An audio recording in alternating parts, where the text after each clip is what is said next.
Like the office they commemorate, presidential libraries are living institutions. Certainly it is my hope that the Reagan Library will become a dynamic intellectual forum where scholars interpret the past and policymakers debate the future. Welcome to the Ronald Reagan Presidential Foundation and Institute's virtual event series. To fulfill President Reagan's mission of making the Reagan Library a dynamic intellectual forum, our Center for Public Affairs programming offers lectures and forums presenting perspectives on important public policy issues of the day. Each year we bring you 20 to 30 events from politicians, authors, members of the media, business and military leaders, and more. During the 2020 closure of many businesses across our great country due to COVID-19, the Reagan Foundation switched to virtual programming to ensure that we were still delivering world-class content, even if you couldn't get to our hilltop to watch it in person. Now that the Reagan Library Museum is back open, we are holding hybrid programming, whereby some are in person and some are virtual. We hope you enjoyed this virtual event. In this week's Center for Public Affairs virtual event, we bring you a conversation with Mark Updegrove for his latest book, Incomparable Grace, JFK and the Presidency. The book compellingly re-examines the dramatic, consequential White House years of a flawed but gifted leader too often defined by the Camelot myth that came after his untimely death. In this gripping new assessment of his time in the Oval Office, Mark Updegrove reveals how JFK's first months were marred by setbacks, the botched Bay of Pigs invasions, a disastrous summit with the Soviet premier, and a mismanaged approach to the civil rights movement. But the young president soon proved that behind the glamour was a leader of uncommon fortitude and vision. Mark Updegrove is the president and CEO of the Lyndon Johnson Foundation and serves as presidential historian for ABC News. From 2009 to 2017, he was the director of the LBJ Presidential Library. We now invite you to enjoy our virtual program with Mark Updegrove, coming to you from our Leadership Academy Oval Office, joined in conversation by Reagan Foundation and Institute Chief Learning Officer Tony Pennay. Welcome everybody, my name is Tony Pennay and I'm the Chief Learning Officer here at the Ronald Reagan Presidential Foundation and Institute. I'm very excited today for our guest who's going to be joining us, Mark Updegrove from the LBJ Foundation down in Austin, Texas, one of our Presidential Foundation brothers coming out with a new book and very excited to talk about that today. So welcome Mark. Thanks, Tony. Thanks so much for having me. Absolutely. Well, before we jump into the book, I want to get a little bit of background. I want to hear a little bit of your origin story. As you know, at the Presidential Libraries, where we always like to tell the origin story first before you get into the meat and potatoes, right? So if you could just start off by telling our audience what it was that initially drew you to the concept and the history of the presidency. You know, I had a very different career. I had a high-flying career in media, but on the business side, I had been the head of Time's Los Angeles office, and then that led to a promotion to become the president of Time Canada, Time's independent operation and edition north of the border. That led to me being publisher of Newsweek and then to a job at MTV, and which didn't satisfy me particularly. And in order to retain my sanity and self-respect, I started writing a book called Second Acts: Presidential Lives and Legacies After the White House, which tracks the post-presidential lives of every president from Truman through Clinton. It was published in 2006. So our most recent former president was Bill Clinton. And included in that was a wonderful exploration of Ronald Reagan's post-presidency. The book did well and led to another book, which led to conversations with the LBJ, or make that the National Archives, about the possibility of running a presidential library. And the one that I was really interested in was the LBJ Presidential Library. And what was it about the LBJ Library in particular that drew you there? You know, Tony, it was a number of things. Number one, I thought that President Johnson had been given short shrift in terms of the way that we evaluated his legacy. He was thought of as the Vietnam president, and Vietnam is certainly a very important part of the LBJ legacy. It's a rightful part of his legacy. And as we know, looking back, he made a lot of erroneous decisions relating to Vietnam, not just LBJ, significantly JFK and Nixon and Ford to a certain degree, but most of the responsibility, and I think this is rightful too, was pinned on LBJ. But in focusing solely on Vietnam, I think we lost sight of the greater part of the LBJ Presidency, which were the laws of the Great Society, in particular, those relating to civil rights. And one of our most sacred creeds is all men are created equal, but at least all men in this country were not created equal under the law until the civil rights laws that LBJ signed during the course of his very eventful presidency. Excellent. Yeah. So obviously you're there at the LBJ Library. You're thinking about legacy, and is that when you've written the book about the post-presidency? I know you've written at least a couple other books on the presidency as well, right? How do you go through the process of choosing which topics you want to write about? You know, there's the old expression, write the book you want to read. And so I've always written the books that I really wanted to read, that I thought filled a niche. And that was certainly true with the first one, Second Acts. I hadn't read a comprehensive history of the modern presidents in the post-presidency. And what those years, those very eventful years in the life of a president mean to his legacy, how they reflect the character of that president, and how their legacies are formed during those years. So that was one I thought that needed to be written, and that was true with my most recent book, Incomparable Grace, JFK and the Presidency, which of course we'll be talking about today. Yeah, well, and I'm interested too, so when you get into the idea, anytime you choose to write a book, right, I think there has to be a couple questions you have to answer. Why this topic? And it sounds like you've answered that a little bit, which is you wanted to write a book you wanted to read. And why now? So I'd love for you to just tell us a little bit about why you wanted to write this book and why it was top of your mind at the present moment. You know, it takes a long time for us to look dispassionately at a president's legacy. That was certainly true with Lyndon Johnson, as I mentioned earlier, and it's true for John F. Kennedy too. John F. Kennedy left office sort of martyred, having been assassinated in Dallas in November of 1963. And then we got the Camelot myths around JFK. And then there was sort of correctionism, this revisionist history on JFK, which was far more negative. But we're now 2 generations away from the presidency of John F. Kennedy. And it gives us an opportunity for greater objectivity, greater dispassion in evaluating his legacy. I also really wanted to look at this really consequential presidency and why it matters 60 years on. It's also fascinating to look at a Me Too era president in the age of, in the eyes of 2022. This was a very different generation. And we've had a lot of movements spring up since the presidency of John F. Kennedy. So I thought it was really important to take a look at his presidency with a modern eye. Yeah, it's fascinating. There's a lot of things as I was reading through the book, and it's a great book, by the way, and it's coming out in April, correct? I want to make sure so that we can encourage all of our watchers to go out and purchase a copy, but it comes out in April, is that right? That's right, end of next month, Tony. End of next month, so fantastic. I was grateful for a copy to get a chance to read it ahead.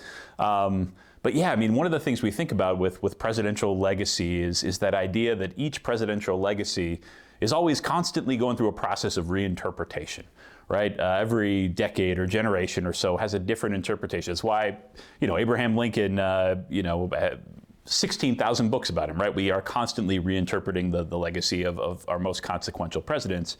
And as you point out at the end of your book, when historians look at John F. Kennedy, he's certainly up there, right? He's certainly kind of historically ranked very strongly in terms of his communication skills, in terms of what he was able to accomplish. A little bit of a rarity for a president who was in office, obviously tragically cut short by the assassination, but to have done so much in so little time. What do you think is some of the magic? Why is it that JFK still holds such a place in the American imagination? That's part of this, Tony, looking at why he's still, his image is so enduring. I think that it's several things. And I think Ronald Reagan shares some of these qualities. First of all, he is incredibly telegenic in a time when television was vitally important to a politician's trajectory. And he sort of John F. Kennedy sort of ushers in the television era for the presidency. And he has this incredibly captivating, glamorous, elegant image. That's one thing. Two, again, like Ronald Reagan, this soaring rhetoric that gets us to look beyond ourselves as a nation and defines who we are at that point in time. Both of those things hold up well in history. That imagery, that rhetoric holds up so well, which is why we regard him better than we might say a president like Lyndon Johnson, who did so much prodigiously legislatively, but yet it's not that front and center. It's not, it doesn't capture our imagination in the same manner that imagery does or rhetoric does. So I think that's part of it. And part of it is that he's a pretty darn good president who starts off a little shaky in the job, learns from his mistakes, and ends up having a very consequential effect on America and the world. Yeah, I want to get to that in a second and kind of come back to that idea of stumbling kind of out of the blocks of his presidency. I think you make a case for how he did that with Khrushchev and with the Bay of Pigs and that sort of thing. But I want to go back even farther and kind of look at the roots of who JFK was as a person and in his path to the presidency, which is fascinating, right? I feel like in the story of the American presidency writ large, it seems like there's two kind of major captivating narratives. One is the Lincoln narrative, let's say, of the self-made kind of, American plainsman, came from almost nothing and rose to the heights in the most powerful office in the land. And then the other, which is, let's say Kennedy, Roosevelt, that sort of thing, where they were born into some pretty tremendous wealth and advantages, and had a path and ended up being just as consequential. But it wasn't really. I mean, for JFK, his family, and obviously his father is a really compelling figure in the story of JFK and the designs that he has for his children in terms of political success. But initially, it wasn't JFK who he envisioned as rising to the president, right? There's a chapter in my book that gives the backstory of John F. Kennedy called The Second Son. And you're quite right. Joe Kennedy thought his son would become president of the United States. That was his ambition, not only to rise himself in the world, but to be in a position to see his son become president of the United States, and not just president of the United States, but the first Catholic Catholic president of the United States at a time when there was still great prejudice around Catholicism. But the person he envisioned taking the presidency on behalf of the family was Joe Kennedy, his namesake, who would end up dying tragically in World War II. So then Joe Kennedy's lofty ambitions were focused on his second son, John Fitzgerald Kennedy, who was not quite as auspicious, let's say, as his older brother, but ends up obviously rising to the task, rising to the challenge of not only gaining political office, but rising the ranks in order to become the 35th president of the United States. Yeah, no, it was fascinating to see that, and fascinating. I mean, his path to the presidency, where he came from this family. They had the political pull. He was able to get to elected office first in Congress and then the Senate. And you point out in your book that his career in both of those houses was remarkably undistinguished for someone who aspired for a higher office, right? He was always looking ahead, right? Those were just stepping stones for the presidency, and it would have been easy to write off John F. Kennedy at a certain point as a dilettante, as a backbencher in the Senate who simply wanted to be president but didn't necessarily have the political skill and the overall abilities to do so. But he ends up running an incredibly effective presidential campaign in 1960, and again, capturing the imagination of the American people and overcoming some obstacles along the way, notably the fact that he was Catholic, as I mentioned earlier, which really mattered to Americans at that point. Was he going to serve the Pope, or was he going to serve the American people? That's remarkable to think about in retrospect, but it was a real issue at the time. He also battled some of the party elders who didn't think he was ready to be president. They thought he was callow. Among them was Harry Truman. And John F. Kennedy effectively addressed that issue. Went on to run a very effective campaign against a formidable candidate in Richard Nixon, who himself was a very young and aspiring politician, having been a congressman and senator himself before becoming vice president to Dwight Eisenhower. John F. Kennedy, however, in the debates, seems to do a better job, partly because of the imagery I mentioned. There were those famous debates between Richard Nixon and John F. Kennedy, the first presidential debates we have ever had as a nation. No two candidates had squared off against each other in a debate. And one of the reasons that John F. Kennedy wins is because he just looks better on camera.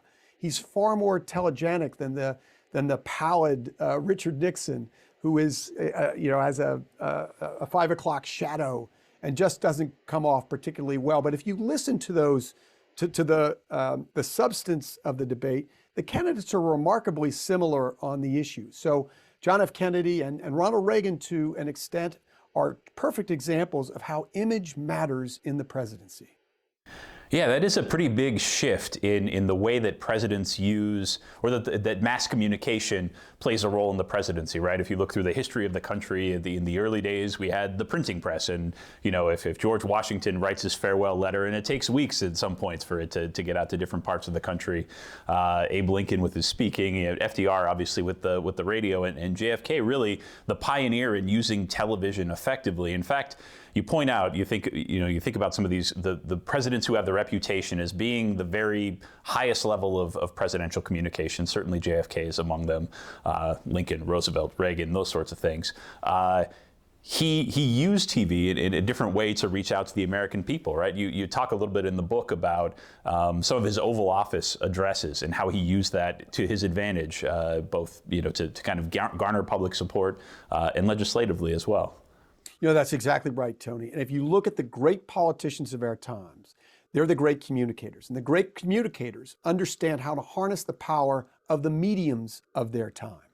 So for Thomas Jefferson, it was partisan newspapers.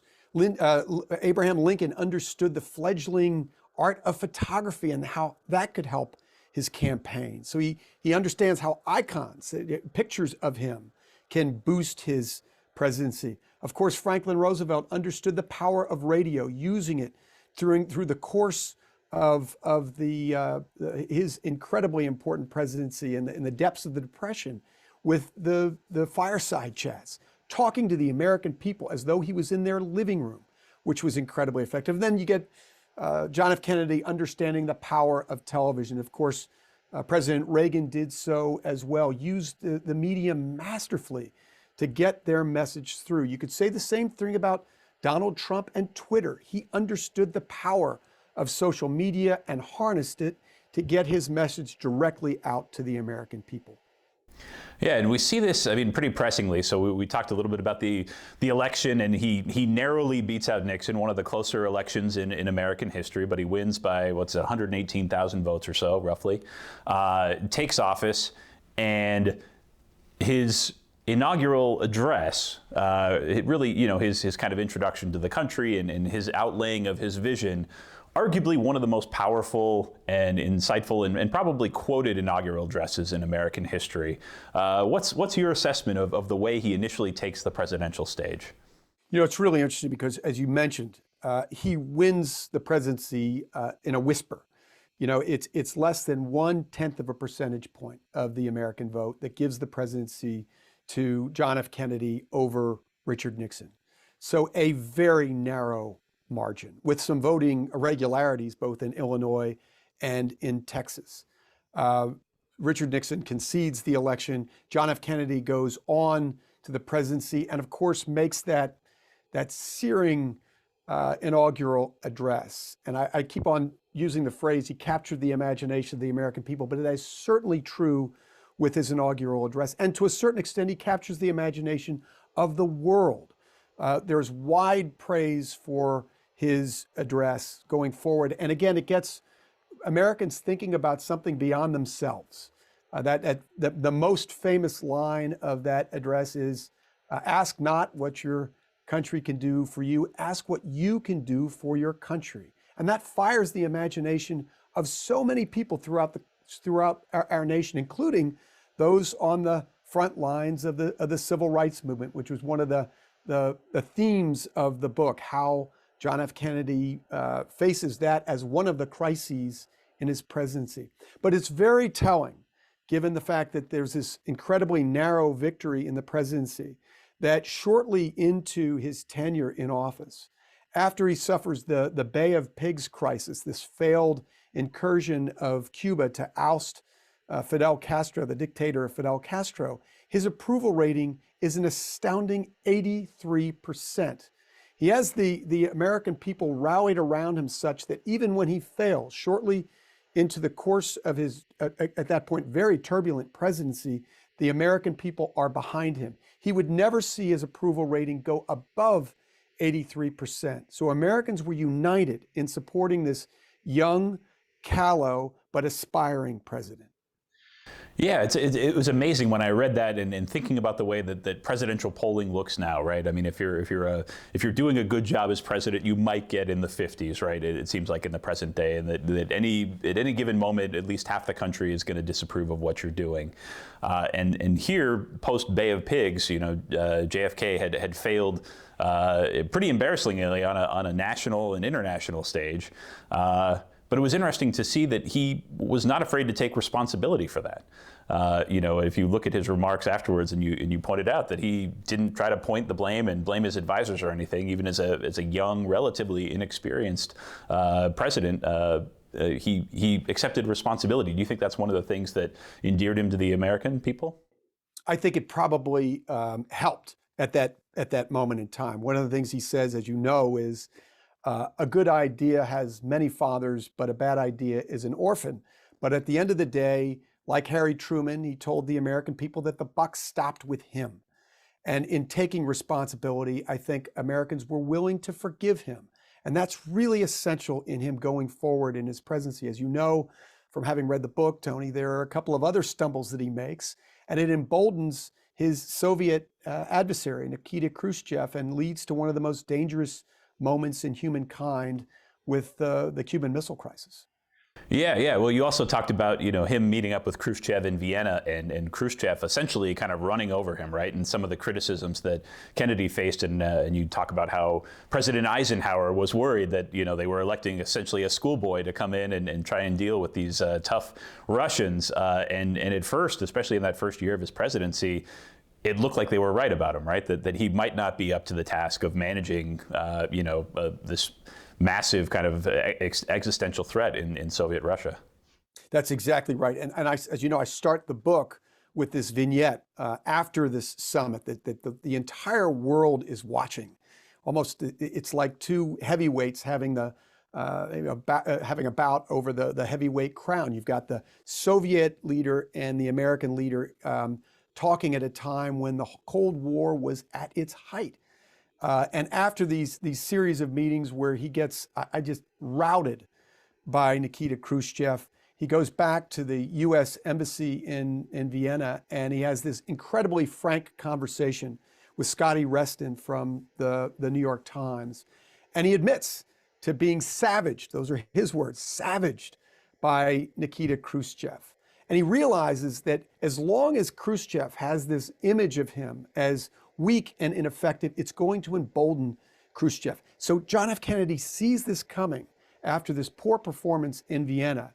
And he says, until we remove these ideas, Nikita Khrushchev is going to be dangerous. And again, that leads to, I think, the very dangerous ambitions of Nikita Khrushchev, shipping nuclear arms to Cuba just 90 miles away from American shores.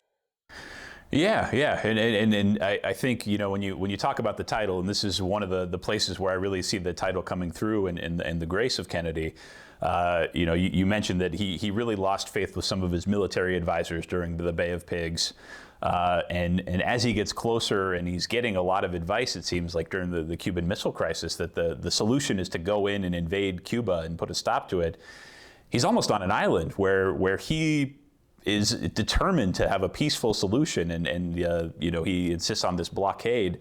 But it becomes one of the most tense moments in the 20th century and in the history of our country, where if the wrong set of circumstances happens, it's over, right? This Cold War becomes a very, very hot war. I'd love your insights on how, as a relatively inexperienced president, as a president who's taken his licks in the first couple of interactions with the Soviet Union and Cuba, What is it about those 13 days that really elevate him into the pantheon? I think you could argue that it's one of the most successful navigations of a crisis in American history. And to your point, perhaps the most dangerous moment in all of human history, because the two leaders came so close to pushing the button, so close to escalating World War III. I think what captures Kennedy in those moments is, as you pointed out, he realizes he's been misled by his military with the Bay of Pigs fiasco, and that they are jingoist. They are looking for military engagement. They're not being cool-headed about this crisis. That's what that captures Kennedy. I think what I argue in my book is that the incomparable grace of John F. Kennedy happens early in his presidency, almost for superficial reasons. I mentioned that glamorous image that he casts, as well as the memorable rhetoric of his inauguration. But it's on the surface. During the Cuban Missile Crisis, we really see how deep that grace is. And his equanimity makes all the difference in the world. He doesn't do anything rash. He ensures that he's keeping close counsel with those around him, that he's keeping his options open, and that he's making the right decisions. Nothing impetuous, nothing rash, nothing draconian. He's also aware that he needs to allow Khrushchev to save face in some manner. I mean, these are all lessons perhaps for Joe Biden as he stares down his Russian adversary in Vladimir Putin at another very dangerous moment in the course of our history. Yeah, do you think would you advise the current president to read through Kennedy's navigation of the Cuban Missile Crisis for kind of a North Star as to how to navigate, obviously, a geopolitical situation that gets increasingly tense with every day? Yeah, I think that Kennedy's leadership in that moment is exemplary, and it keeps us out of this conflict. One of the things that you'll read in the book is that there's this back channel communication with the Soviet embassy that allows them a solution to this crisis. One of the things that the American people or the citizens of the world did not know when Khrushchev eventually relented, and you had those ships going back to the Soviet Union with the nuclear arms they had hoped to plant on the ground in Cuba, is that we made a deal to remove obsolete nuclear missiles from Turkey. We were going to remove them anyway, so this was an easy concession to make. But the Soviets rightfully believed that, hey, look, if you're going to have missiles in our backyard, we're going to have missiles in yours, right? There was the MAD theory, mutually assured destruction. And the Soviets wanted to make sure they had as much of an advantage in terms of nuclear weaponry as we did. So we said that we would quietly, within the next 6 months, after the crisis was over, remove those missiles from Turkey. And in fact, that's exactly what we did. Yeah, another thing that I thought was really interesting was the way, and you write about this a little bit, is the way in which Kennedy would turn to some of the former presidents for advice and counsel and kind of run some of his ideas by him. What is this, as somebody who's studied the presidency pretty successfully, the reliance that a current in-office president might have on a former president? What did you see there? You know, one of those moments is after the Bay of Pigs. So Kennedy takes office. 3 months later, he stumbles his toe with the Bay of Pigs. It's this enormously botched operation, as I mentioned earlier. And one of the first things he does is goes to Camp David and meets with Dwight Eisenhower. And Eisenhower sort of privately takes him to the woodshed for doing something so foolish, though Eisenhower advocated the plan in some form during the transition. But publicly, he puts his arm around Kennedy and says he supports him in the job. And that's really important at that moment. That's important for the American people to see that Kennedy's predecessor, the very respected hero of D-Day, Dwight Eisenhower, would stand behind the president at this moment in time. It's also important for the world to see, because during Ike's very successful 2-year presidency, he kept the Soviet wolf at bay, partly because the Soviets didn't have the impression of him as being callow and inexperienced as they did of John F. Kennedy. So that was important for the world to see that we were all united together in this, and that Kennedy was keeping the counsel of the redoubtable Dwight Eisenhower. Yeah, I want to shift a little bit domestically too, right? So this is, when you come in, it's a very bleak time foreign policy-wise. That the height of the Cold War, he successfully navigates the Cuban Missile Crisis, but it's not all kind of roses and easiness for JFK after that. On the domestic front, at the same time, you have the Civil Rights Movement going on, and it's really interesting how you chart. He shifts over time his position during the Civil Rights Movement. It seems like at first he almost sees it as something he doesn't want to deal with. He'd rather ignore it and not focus on it because he doesn't see it as a political win, but his feeling towards it over time seems to shift, right? Exactly right. And you see in this a reflection of what social movements can do to move political agendas.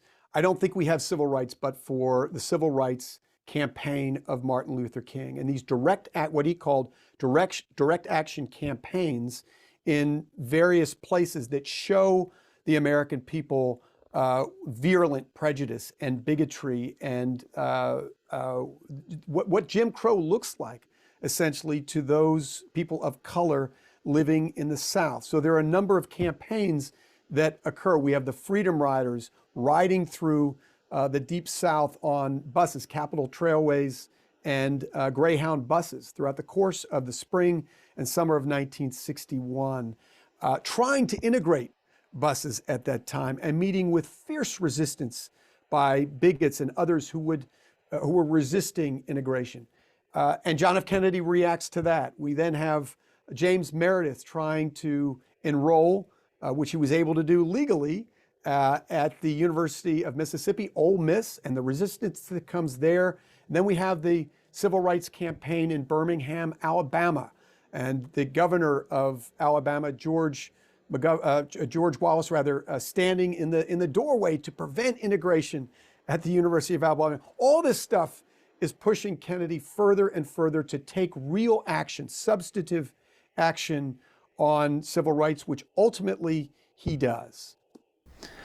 Yeah, and so that kind of, and then, that in some ways leads us, his unfinished. He starts to look forward to running for re-election, right? He's immensely popular. If you look at the popularity numbers for JFK throughout his presidency, and especially at the peaks, I think the only comparable kind of modern president might be George W. Bush post 9/11, where his popularity numbers were extremely high. It seems like he's a shoo-in to win re-election, right? There's a couple of, you go through, he's kind of assessing the different candidates who might run against him on the Republican side and his chances, and he was hopeful that Barry Goldwater would be his opponent if he ran. But he was thinking a little bit, you mentioned the place where you are at, Lyndon Johnson, his vice president, right? Talk a little bit about Lyndon Johnson in the Kennedy administration, because he had kind of a unique position, right? Yeah, without question. It was a different time for the vice presidency, honestly. Vice presidents were so marginalized at that time. The Kennedys, I think, chose Lyndon Johnson to balance the ticket. They needed a strong presence in the South. Lyndon Johnson had, like John F. Kennedy, come to Congress at the age of 29. He rose the ranks to the Senate and became the most perhaps effective Senate majority leader in the history of our country. This was somebody who was formidable, who thought he should have the presidency himself, not the inexperienced dilettante John F. Kennedy. But he accepts the vice presidency when it's clear that the nomination is going to John F. Kennedy. Why he does so is not quite clear. But he says it's because a quarter of our presidents to that point had died in office. So it was the only chance he would get to rise the ranks and become the president of the United States himself. But I think it was more because he realized that if Nixon had become president, he would not have been as effective as majority leader. And the only way that Kennedy could become president is with that regional balance, having a strong presence in the South to ensure his victory. And if you look at those tight numbers that I mentioned earlier, Tony, there's no question in my mind that's true. You needed somebody with Southern bona fides in order to balance that ticket. That's what rides John F. Kennedy into the White House. But at the same time, it leads to a couple of years of real misery for Lyndon Johnson, who was such a creature of power. And it seems especially he and JFK didn't butt heads quite as much as he and Bobby Kennedy. They seem to be just at complete odds against each other within the administration, right? Yeah, you're exactly right. We tend to think of the Kennedys monolithically, but they all thought differently about Lyndon Johnson. Joe Kennedy, the Kennedy patriarch, was a huge fan of Lyndon Johnson.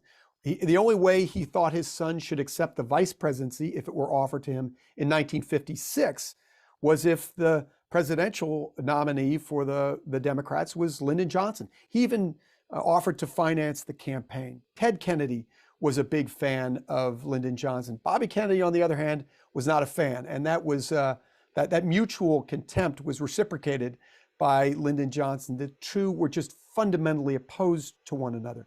John F. Kennedy was somewhere in the middle. I think he had enormous respect for Lyndon Johnson. Every time John F. Kennedy wanted to do something as senator of Massachusetts, when the two were in the upper chamber of Congress, he had to go hat in hand to Lyndon Johnson, who would make it happen. So he understood that Lyndon Johnson knew political power and had great respect for them. But again, like Lyndon Johnson and Bobby Kennedy, there were enormous differences between Lyndon Johnson and John Kennedy.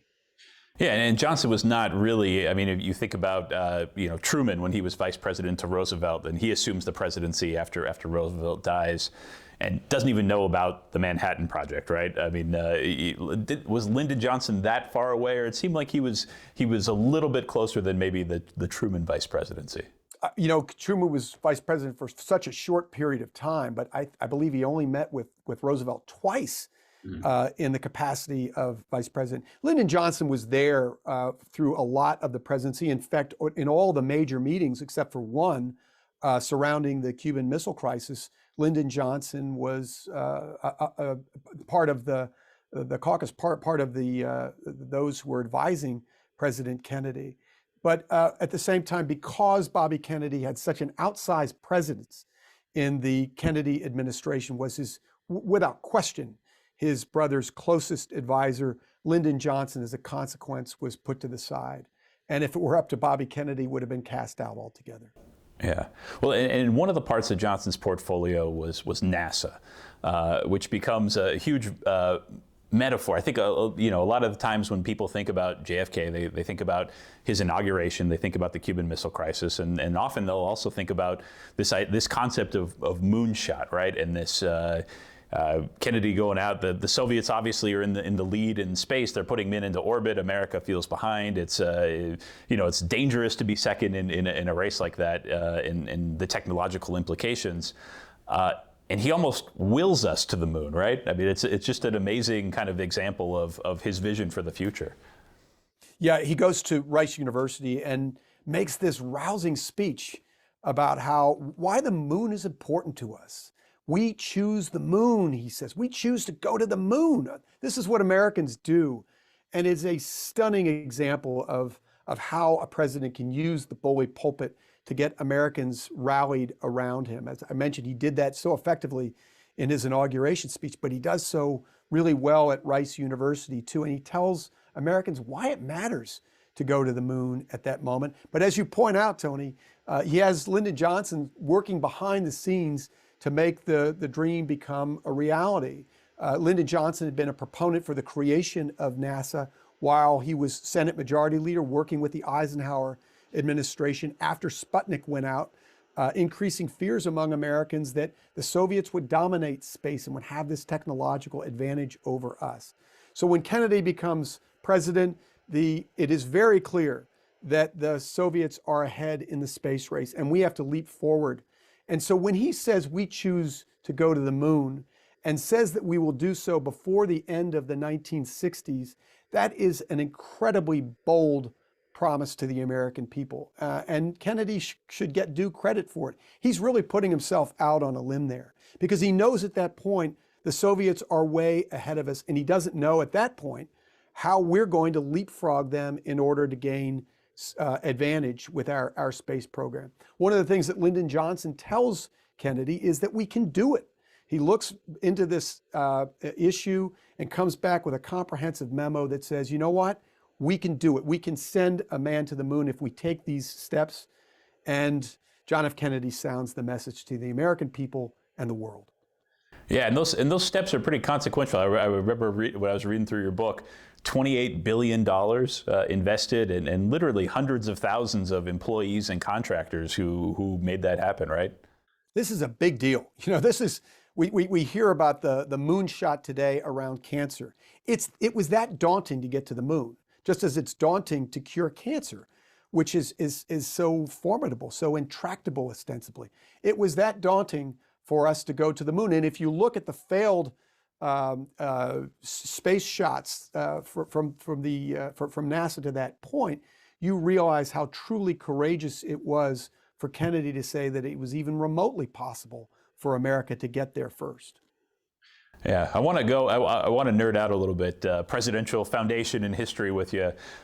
In the process of researching this book, were there any specific papers or speeches or artifacts that gave you chills? So just to give you an example, here at the Reagan Library, anytime I'm in the room where I see, the actual Reagan diaries that he wrote in the evenings when he was president, it gives me the chills. It's a consequential piece of history, right? We did an exhibit on Lincoln, and one of Lincoln's stovetop caps was here, and it's just, you just feel different when you work in the field of presidential history. I think there are some things that just feel truly special to be around. Was there anything like that you came across when you were doing your research? You're so right about that. And that's the value of presidential libraries, the fact that you can go into the reading rooms of a presidential library and you can access the record firsthand and see this, see the diaries, see the papers, see the speeches.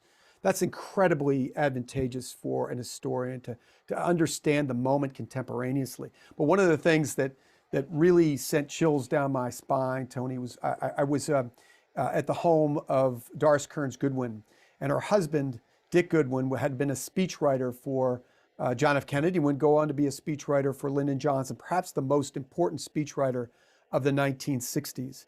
And I stumbled on a speech by John F. Kennedy that he was to give in Austin, Texas, on the evening of November 22nd, 1963. Of course, he had been assassinated that day in Dallas, but he was supposed to come to Austin for an event to close out that day. And reading the text from that speech, where Kennedy is once again rallying America on that day, it was incredibly stirring. And that's how I end the book, with the words that John F. Kennedy was supposed to have spoken the day that would go down in infamy, November 22nd, 1963. Yeah. Well, I want to come back to you on the idea of legacy, right? And legacy is something we work in, whether you work at a historical institution, a presidential library. It's something we're very much concerned with, and there's this notion that you try to get it right. If you had your druthers and you were told to kind of summarize what should the legacy of President Kennedy be, what should an audience in 2022 look to President Kennedy for? What do you think that is? I think he was a deeply flawed man in certain ways, and I certainly don't skirt around that issue. John F. Kennedy had his flaws. He had his personal flaws, and he had his flaws as a politician as well. But ultimately, that grace, that equanimity, edge out the recklessness of his character to become the better part of who John F. Kennedy is in the most important years of his life, those when he held the White House for just under 3 years. And we see that incomparable grace, that equanimity come to bear, as I mentioned, in moments like the Cuban Missile Crisis, but other moments too. I'll mention just one of them, if I may, and that is we talked about the civil rights movement playing out during the course of Kennedy's presidency and it dominating the news during certain patches of Kennedy's presidency. And civil rights leaders, including Martin Luther King, pushing Kennedy to do more and more and more. And you see Kennedy's reluctance to do so until finally, in the early summer of 1963, I mentioned that moment where George Wallace stands in the doorway of the University of Alabama to prevent the integration of African Americans into the student body. And at that point, Kennedy has had enough. And he says, you know what, I'm going to make a speech. I'm going to go on television tonight, because he didn't want Wallace dominating the news. Again, here's the power of television, right? You only had 3 networks at the time. So if a president goes on, makes a speech, it's a big deal. But he does so without having a speech ready. His speechwriter, Ted Sorensen, said, I can't be ready by that time. But Bobby Kennedy, who, as I mentioned, is John F. Kennedy's closest advisor, says, just speak from your heart. So 2/3 of the address that John F. Kennedy gives on that night about the importance of civil rights come from his heart. They're expressed extemporaneously by Kennedy. And he elevates civil rights for the first time as a moral cause. And that's a big moment forward for the civil rights movement and the American people writ large. As he says, this is not just an issue of law. This is an issue of morality. No president had done that before. And in so doing, essentially puts forth the Civil Rights Act of 1963, which Kennedy didn't have the muscle or political capital to push through, but which Lyndon Johnson would push through in 1964 using the martyrdom of John F. Kennedy. So ultimately, we see that as a direct result of the courageous speech that John F. Kennedy makes in 1963. Yeah, I found that speech, and I didn't know that about that speech, but I found it a curious corollary to you talk about the I Have a Dream speech, in the improvisational nature of probably the most famous part of that speech, the I Have a Dream, where these two very consequential, the first time a president had put civil rights front and center as a moral issue, and you talk about how it wasn't because of the polls. He didn't look at the polls and go, hey, this is an issue I'm going to win on, I should do it. It was actually not an issue that polled all that well and was costing him some popularity, but he felt it was the right thing to do. And then on the other hand, you have Martin Luther King coming to Washington as part of the March on Washington with his assigned 8-minute speech that obviously went over and became arguably the most famous speech in the history of the United States, but also similarly improvised to these kind of concepts of justice and what's right, are articulated without being pre-written. It's just kind of an amazing corollary between those two speeches.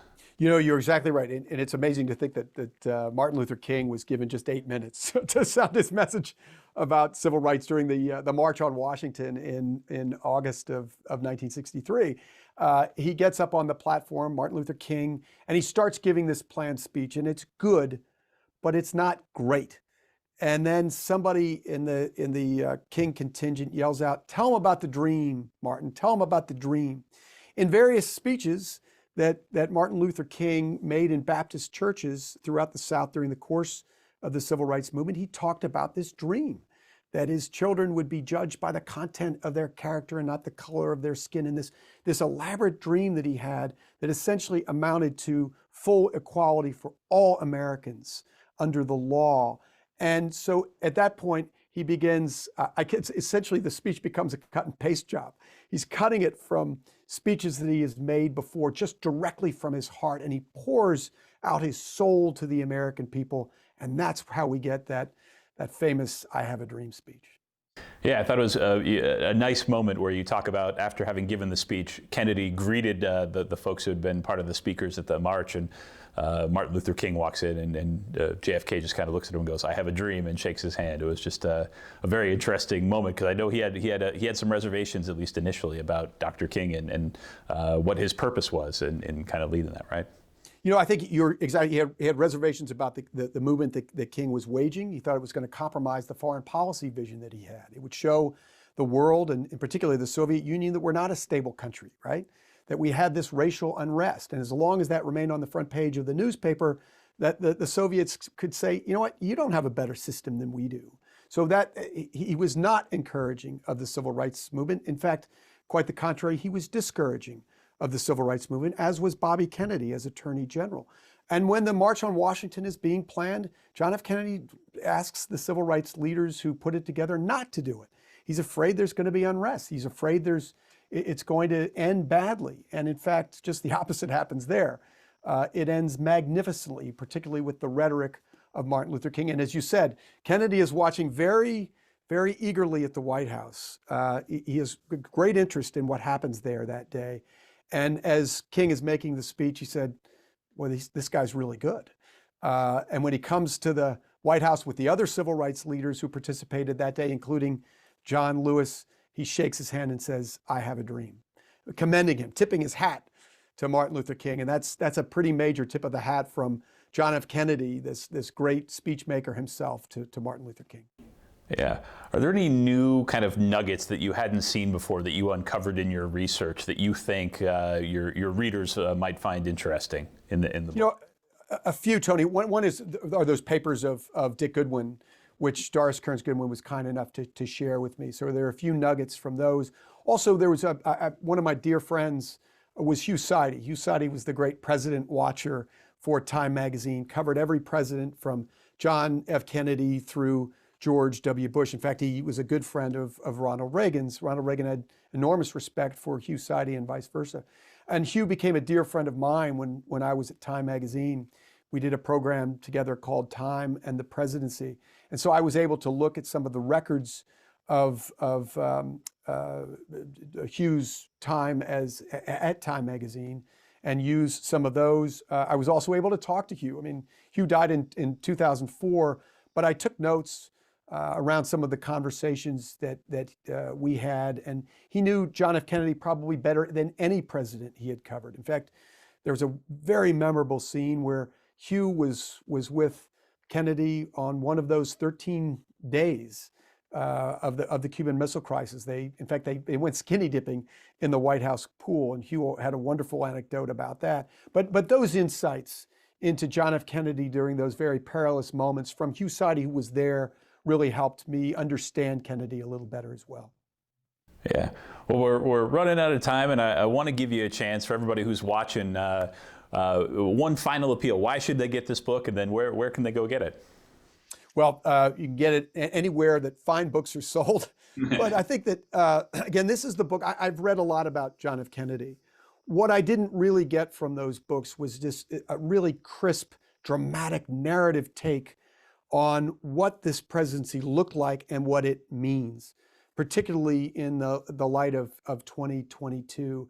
And I wanted to be riveted. And I saw that there are some great books about John F. Kennedy, including one by Hugh Sidey, who wrote a book while Kennedy was in office that was published right afterward. But I think we needed a little perspective on the Kennedy presidency. And I think by the light of 2022, I have that perspective. And I think I was able to give a really dramatic narrative take on what this presidency was and what it means today. Yeah. No, I enjoyed reading it tremendously. I thought it was a beautifully written book. It was a really great way to tell the story. You know, it's not a polished up kind of, on high presentation. It's a real presentation of what he did right, what he did wrong, where he was imperfect, where he had moments of incomparable grace, as the title says. So I enjoyed reading it tremendously. I hope that everyone who's watching this goes out and gets a copy. If you're interested in the presidency, if you're interested in John F. Kennedy. So Mark, I want to thank you for the gift of this book to the presidential history kind of trove of books that are out there, and commend you for having done such a really remarkable job in putting this all together. Well, listen, thank you so much, Tony, and thanks for a delightful conversation. I love going to the Reagan Library and look forward to seeing you next time I'm there. Oh, absolutely. You're welcome anytime. Thank you for joining us for today's virtual programming event. We hope this conversation has inspired you to share what you've learned with your family and friends, and that you'll join us again for an upcoming event. And let me offer lesson number 1 about America. All great change in America begins at the dinner table. So tomorrow night in the kitchen, I hope the talking begins. And children, if your parents haven't been teaching you what it means to be an American, let them know and nail them on it. That would be a very American thing to do.